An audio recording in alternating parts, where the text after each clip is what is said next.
Newly elected British Prime Minister Liz Truss will find a series of pressing yet complex issues on her desk. These include international relationships, particularly with Australia. Truss is a welcomed arrival for the Australian government after her role in the Australia-UK Free Trade Agreement under the Morrison government. Excuse me. Joining me live is Shadow Foreign Minister now, Simon Birmingham. Simon, first of all, Liz Truss, she's a bit of a chameleon. How should we view her? Is she conservative? Is she moderate? Is she pragmatic? G'day, LJ. We should view Liz Truss as a great friend to Australia who will stand up for shared values and interests that Australia and the UK have on the international stage. Together with Liz Truss, I launched the Australia-UK Free Trade Agreement negotiations back in 2019, and she demonstrated a determination to achieve a high-quality trade agreement that opened up more investment ties between our countries, more trade links between our countries, the opportunity for exchange in high technology, knowledge, as well as greater mobility, particularly for young Australians and young Brits between our two countries. And it's a great deal that was ultimately done, and Liz played a key role in that, as she did in the early stages of delivery once the AUKUS agreement was announced, with her most recent visit to Australia being as recent as February this year, where, amongst other things, she visited the shipyards where BAE are building the future frigates for Australia, a really tangible demonstration of those practical defence links and ties that she championed so strongly. Okay, so what does it then mean for our relationship getting that free trade deal done? I mean, before the EU ambassador finished his tenure, he was talking about the EU free trade deal done, within the next year. Do you anticipate the same with UK?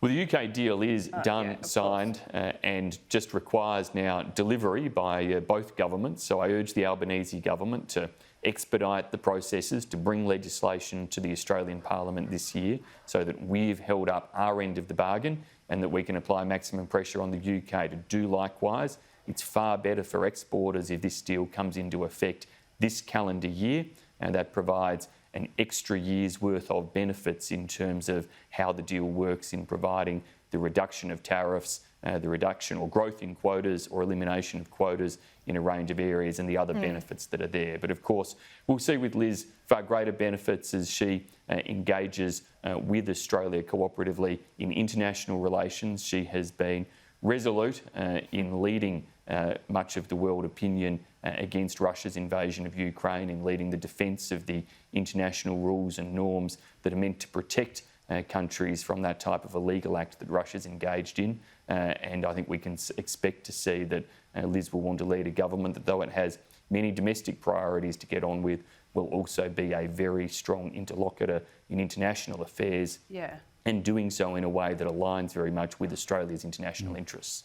What can we learn from what's going on in the UK at the moment? I mean, inflation is high and expected to go higher. They have an energy crisis. I mean, we are looking at these kind of things on a smaller scale here in Australia, not to downplay them because they're still really hurting families, but particularly on the energy debate. I mean, the UK has been moving towards renewables at a very rapid pace. Is there a lesson here for us? Well, there are lessons that we need to learn. Now, of course, much of what's happened in terms of the immediacy of some of these shocks relates to the pressure that Russia has put on by depleting or turning off gas supplies in different ways to parts of Europe, and the sanctions that have been applied back to Russia in terms of seeking to diminish energy dependency. And it's to the credit of many European nations that they are willing to bear some of this pain to be able to apply those sanctions onto Russia, and we should always remember that. Australia has the luxury of having a rich supply of energy, both traditional energy sources and renewable energy sources, and we need to make sure that we continue to harness all of those opportunities to keep energy security in Australia.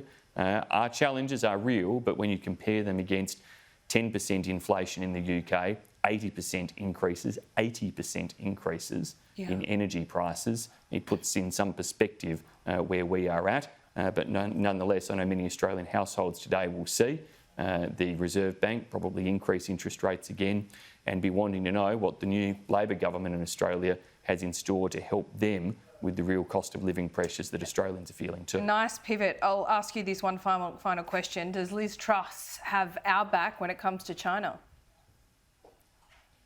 Liz Truss absolutely will be in Australia's corner in terms of defence of those international laws, rules and norms. She would expect to work closely, as she has, with Australia through the AUKUS partnership in ensuring we have the strongest defence technologies, systems and knowledge available to us possible, and in working collaboratively with all of the democracies and countries with common values and support and respect of freedom around the world, to stand strongly against autocracies, to stand strongly in favour of international laws and norms and the respect for those by all countries, no matter who they are or their size. Simon Birmingham, thanks so much for your time this morning. Thanks, LJ, my pleasure.